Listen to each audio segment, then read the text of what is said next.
Humans are undeniably the strangest beings in the galaxy, so soft, so delicate, yet absurdly persistent. That's what my third appendage father always told me. I never fully grasped his meaning until the day I encountered one myself. I am Zork, Vabillion Senior Security Officer aboard Galactic Federation Station Nexus 9.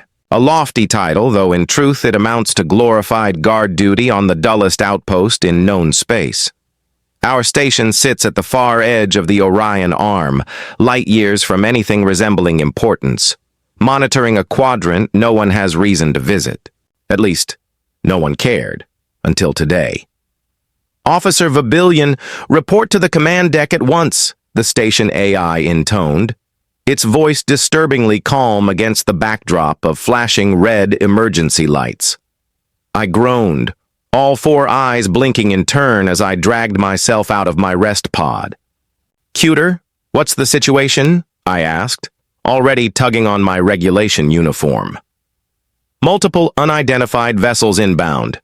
They are not responding to hails." Wonderful. Just wonderful.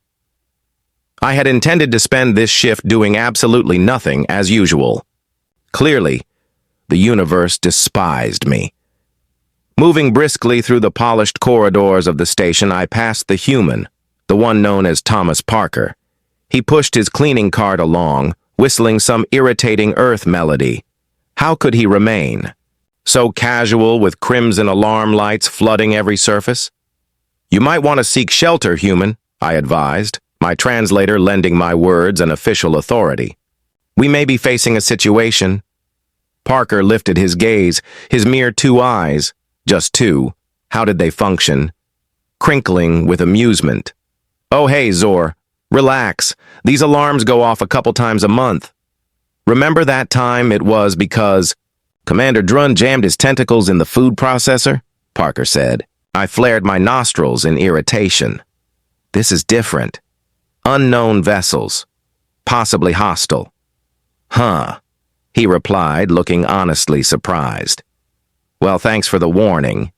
I'll finish this section, then head to the maintenance bay. Reinforced walls, oxygen tanks and all." I had no time to argue with the obstinate creature. Humans and their ridiculous work ethic, another of their oddities. He was merely a janitor for the galaxy's sake, one of only 3 humans aboard. The entire station kept around because supposedly they possessed some unique knack for cleaning that not even our advanced robotics could replicate. Something about precision and creative improvisation. Personally, I suspected the station director kept them simply for novelty's sake. By the time I reached the command deck, chaos reigned. Officers of Zenturi, Bloyans, and one very anxious-looking meepling all shouted at once. "Silence!" thundered Station Director Grath, his massive violet bulk towering over the command dais. The chamber hushed at once. "Officer Vabillion, good. We require every security officer available. Scarnaxian pirates approach." The scanners confirmed the incoming vessels, Scarnaxian warships. My stomach nodded.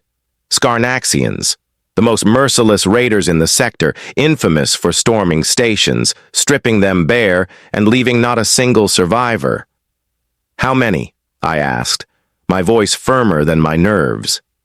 3 battlecruisers," answered Tactical Officer Plex, her slender green digits flickering across the holographic array. "Estimated boarding time, 17 minutes. Director Grath's 6 eyes narrowed into slits. "Distress signals have been transmitted, but the nearest Federation vessel is 3 hours distant. We must ready for boarding and hold them as long as we are able. Our security force numbers 20 officers," I said grimly. Against a Scarnaxian boarding party, it wasn't a force at all, it was a delay. It wasn't a question so much as a grim proclamation of our doom. 23, if we arm the medical staff," offered Lieutenant Dren. "Oh, well, that changes everything," I muttered, my sarcasm making Dren's antenna curl in irritation. We were still utterly doomed. "Evacuation pods exist," Plex noted. "Not sufficient for all." "We will not abandon this station," Director Grath cut in sharply. "This is Federation space. We hold it." Easy for him to declare. His species carried natural armor plating. Mine, extra eyes, perfect for watching my death from multiple angles. The next 15 minutes blurred with frantic activity. Anyone able to shoulder a plasma rifle was armed. Barricades went up at choke points, and we steeled for the worst. I ended stationed at the central hub with 4 officers, rifles aimed down the main corridor. That's when I spotted him again, Parker. The human, still pushing his cart, still humming. "What are you doing here?" I hissed. "Get to the maintenance bay." "Almost done," he said cheerfully. "Just the air filtration left. It gathers dust." "Are you brain damaged? Pirates are about to storm the station." Parker shrugged. "Yeah, I heard. But on Earth they say cleanliness is next to godliness." I had no idea what that meant, nor did I care. "Go hide. Now." He only gave me a smile. Mock salute with his cleaning cloth and wheeled his cart around the corner. Humans absolutely baffling the stations huddered violently. "They have attached boarding tubes to airlocks 37 and 12, announced the station AI with that same infuriating calmness officer, Babillion. My communicator crackled. "This is Director Grath, redirect. Your team to airlock 7. They are cutting through faster than anticipated." As we rushed through the corridors, the station rocked again, harder. This time the lights flickered, and for a moment, we were in darkness when the emergency lights came back on. I saw that one of my team had been thrown against a wall and was down. "Leave him," ordered Lieutenant Dren. "We don't have time." The Scarnaxians are already inside when we reached airlock 7. 3 of them, each nearly 7 feet tall, covered in chitinous armor. Their 4 arms each wielding a different weapon. They opened fire the moment they saw us. I dove behind a support column as plasma bolts melted the wall where I'd been standing. 2 of my team weren't so lucky they dropped instantly, their bodies smoking. "Fall back!" I shouted to the remaining officer. "A young Centurion named Clive, we need better cover." We retreated down the corridor, firing blindly behind us. The pirates followed, moving with surprising speed, 4 creatures so large a bolt grazed my shoulder, and I felt my skin sizzle. The pain was extraordinary. "The maintenance bay," I gasped. "To Clive, we can barricade ourselves in." We rounded a corner and sprinted toward the maintenance bay doors. To my shock, they were open and there was Parker still cleaning. "The console, get inside!" I yelled, shoving him through the doors. Clive and I tumbled in after him, and I slammed my Meeting Thomas Parker human janitor hand on the control panel. The doors hissed shut just as the Scarnaxians appeared at the end of the corridor. "What's happening?" Parker asked finally, looking concerned. "Pirates," I panted, clutching my wounded shoulder. "They are on the station. They are killing everyone." Clive was frantically trying to communicate with command, nor response. He said, his voice cracking with fear, "I think they have taken the command deck." Parker looked thoughtful, which was not the reaction I expected. "Scarnaxians, huh? Big fellas, forearms, nasty tempers." "You know of them?" I asked, surprised. "Sure, they hit a mining outpost I worked at a few years back. Nasty business." He leaned his mop against the wall. "So what's the plan?" I stared at him. The plan is to not die for as long as possible. Maybe the Federation ships will arrive in time to find our bodies." Parker frowned. "That's not much of a plan. Zor, these oxygen tanks in here won't stop them for long," as if to punctuate his point. A heavy thud hit the door. Then another. "They are trying to break through," whispered Clive. The human walked over to his cleaning cart and began rummaging through it. "You know," he said conversationally, "most people don't pay much attention to the janitorial staff. We are just background invisible."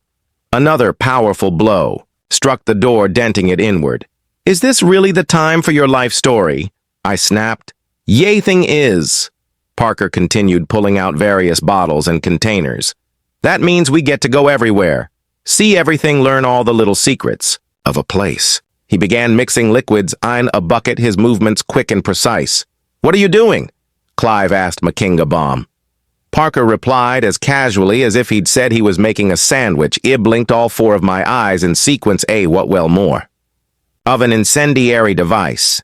See, this cleaning solvent is highly volatile when mixed with this descaling agent, and if you add just a touch of this drain cleaner. He swirled the bucket, and the mixture began to smoke slightly. You are going to blow us up? I asked incredulously. Nah, just them. He nodded toward the door, which was now severely dented. When they break through, I will need you to distract them for about 3 seconds. And how exactly do we do that? Clyde demanded. Parker grinned. Just look tasty.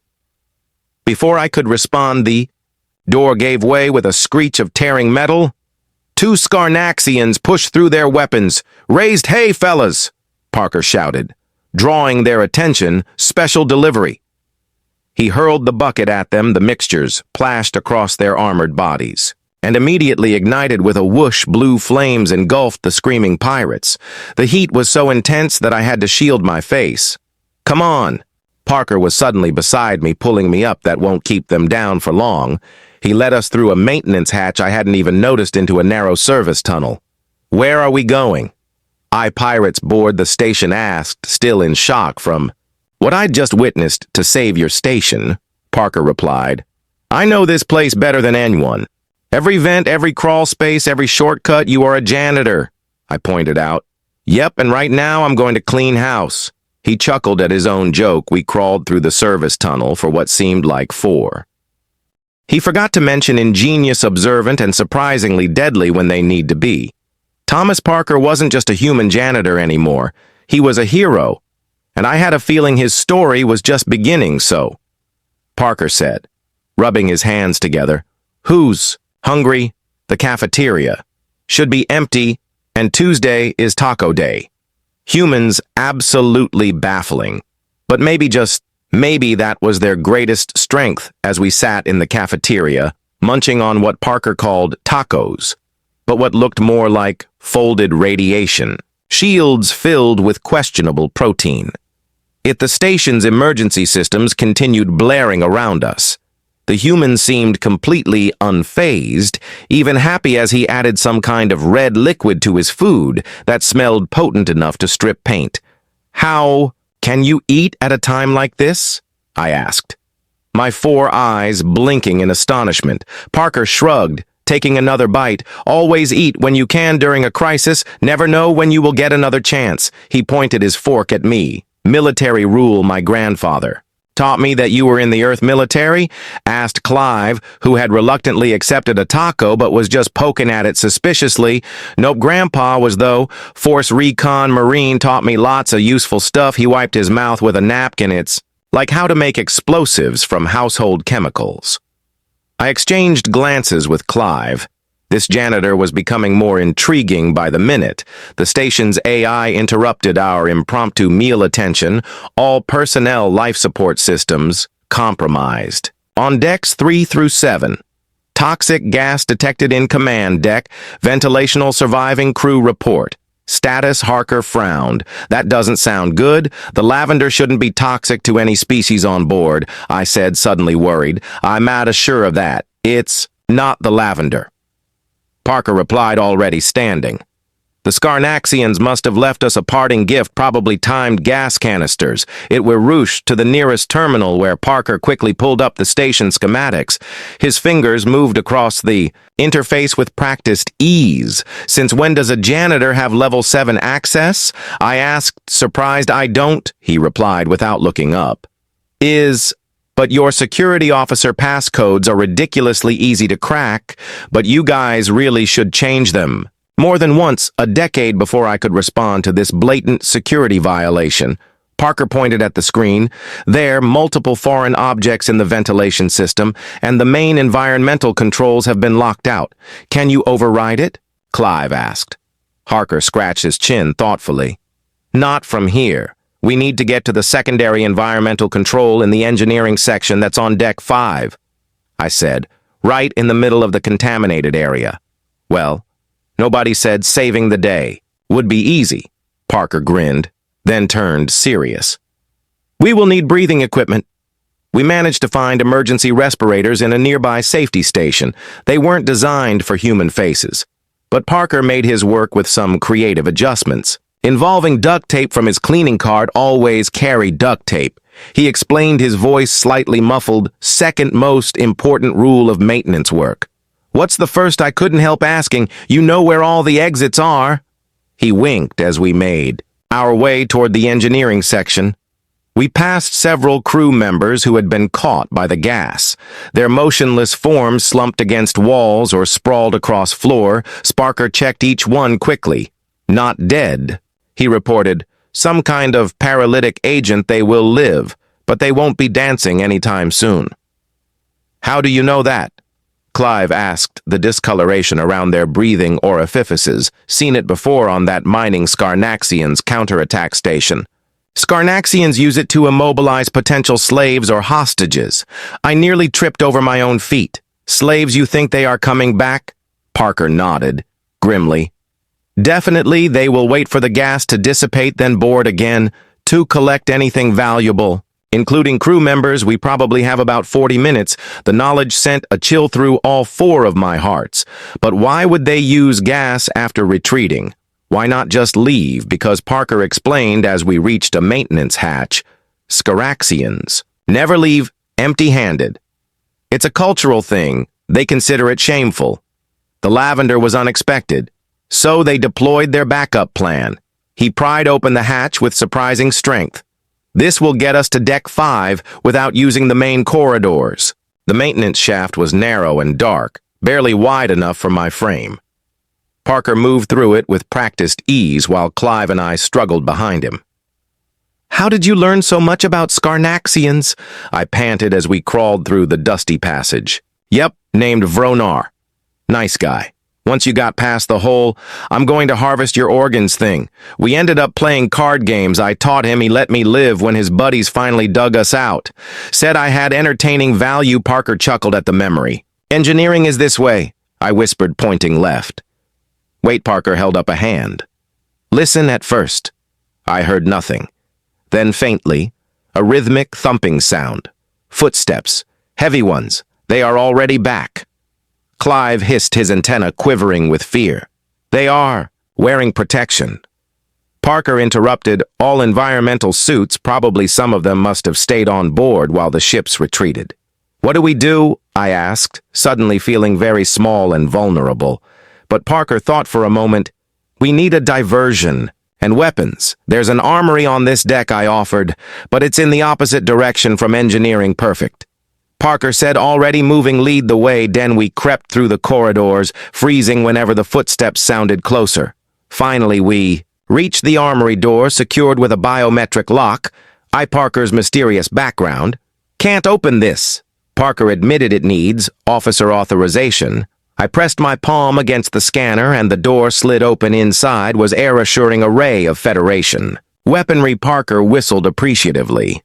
Now this is more like it, he said, selecting a compact plasma rifle. He handled it with surprising familiarity, checking the power cell and adjusting the settings. Another skill your grandfather taught you? I asked dryly. Now this one I picked up in the Proxima Century. Civil War, I was a sanitation consultant for one of the factions. Clive and I exchanged glances again. Just who was this janitor? Armed and slightly more confident, we headed toward engineering.